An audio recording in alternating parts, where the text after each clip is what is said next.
Ubwa mbere aya mahiganwa twarateguye kubera yuko urabona turi hafi gutangura shampiyona ya 2020 none tumaze mu mwanya munini amakipe y'iwacu atakina twaciye tuyumvira yuko ni vyiza yuko batangura gukina match twita za miko nyine z'ubugenzi hanyuma kandi turafise nini ntumbero nuko ama equipe y'iwacu kuri uyu mwaka tugira bitangure azoba ari menshi cyane tuzokina muri Premier Division n'ama equipe 11 hanyuma deuxième division ama equipe 10 none yose dushaka ko imbere yuko tutangura iryo higanwa rya 2020 zoba ziri muri ya forme kandi ko twitegura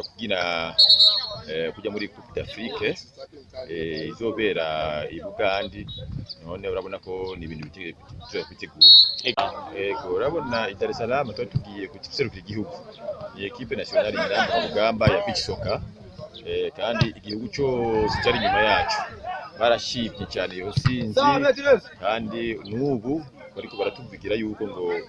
twitegura pour l'année prochaine umunsi wa Dar es Salaam kuri iyo Coupe Dar es Salaam tube turi pe kandi tuserukire neza igihugu cyacu.